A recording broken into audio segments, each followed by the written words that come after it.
Olá pessoal, então vamos continuar com o nosso trabalho sobre a estruturação técnica e o sincronismo, né, da antropologia cultural e a sociologia do Espírito de Deus. Bem, vamos ver aqui em Hebreus 6, versículo 4, por que aqueles que já estão estruturados na fé não podem mais errar e voltar para trás, né? Hebreus 6, versículo 10 está no Novo Testamento. Porque é impossível que os que uma vez já foram iluminados e provaram do dom celestial e fizeram-se participantes do Espírito Santo e provaram da boa palavra de Deus e das virtudes dos séculos futuro e recaíram, seja outra vez renovado para o arrependimento, pois assim quanto eles de novo crucificaram o Filho de Deus e o expõem a vitupério, né?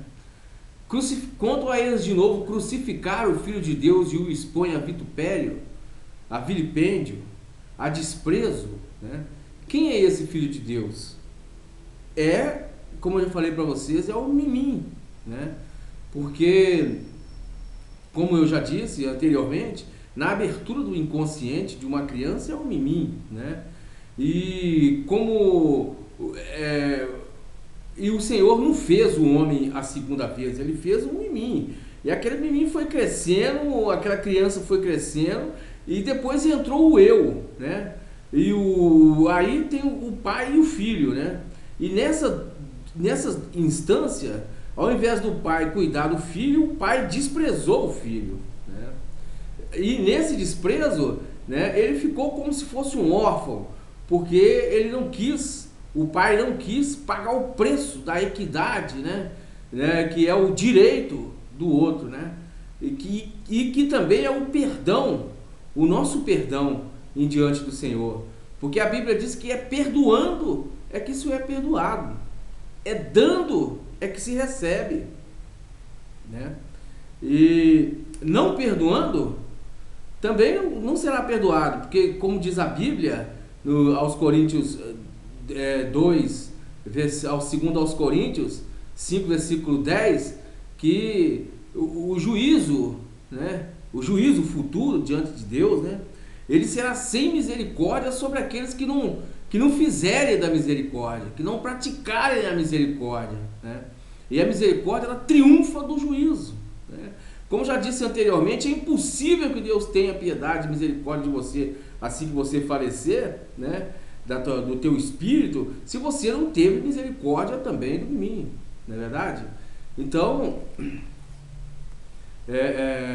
por isso que assim nós podemos entender a Escritura Sagrada, né? Disse o Senhor Jesus Cristo lá no livro de Mateus, Marcos e Lucas, no Novo Testamento, ele diz que bem-aventurado, né, vós que agora tendes fome e sede de justiça, porque serão fartos, né? Bem-aventurado a vós agora que tem sede, né, porque serão fartos, né? Não é verdade? Então, né, nessa circunstância, nessa esfera, nesse ângulo, né, é que nós podemos compreender toda a Bíblia Sagrada, não é verdade? De uma outra forma a gente não pode entender. Por que não pode entender? Não pode entender porque ela se discerne espiritualmente, né? Ela se discerne espiritualmente. Não podemos interpretar a Bíblia no sentido literal, né? Porque senão ela seria como um livro comum. E ela não é um livro comum. Ela é um livro de uma técnica estrutural, dinâmica, né? E sintética, né? Muito complexa, né? Mas complexa não de se entender, né, mas de se falar, né? Para gramatizar a Bíblia, nós não podemos gramatizar ela no sentido literal, né? Porque senão ela vai ficar como uma história incompreensível, né? Vai e vende tudo que tem, dá aos pobres e terás um tesouro no céu. Vender tudo que tem, como já disse anteriormente, não é vender as nossas riquezas, nossas fazendas, a nossa casa e dar aos pobres para ficar bebendo debaixo da ponte. Não, não é assim que funcionam as coisas do Senhor. Não é verdade? Vender tudo que tem, o que, que nós temos? Os prazeres. Né? E o Senhor compra. Né? E dá a quem? Ao mim, ao pobre, o desprezado, o desterrado. Né? Aquele que tem a necessidade. Por isso que diz o Senhor, aquele que está preso. Né? Por isso que diz o Senhor, eu estive preso e não foste me visitar. Né? Eu era órfão, né? E não foste ver-me. Né? Eu tive fome e não me deste de beber. Eu tive sede e não me deste de comer. Né? E muitos naqueles dias dirão, mas Senhor, quando é que tivemos sede, fome, e tivemos preso ou doente e não fomos te socorrer? Está entendendo? Quando fizeste a um desses meus pequeninos, a mim fizeste. Está entendendo como é que funciona aí as escrituras sagradas? Quando fizer a um pequenino desse, a mim me fizeste. Está entendendo? Porque a Bíblia ela se discerne espiritualmente. Ninguém pode falar da Bíblia de uma maneira na letra, mas no espírito. Né? Assim você pode entender, porque diz o Senhor, não condeneis e não serei condenado. Né? Tá entendendo? Que a partir do momento que a gente busca os nossos próprios prazeres e interesses, né?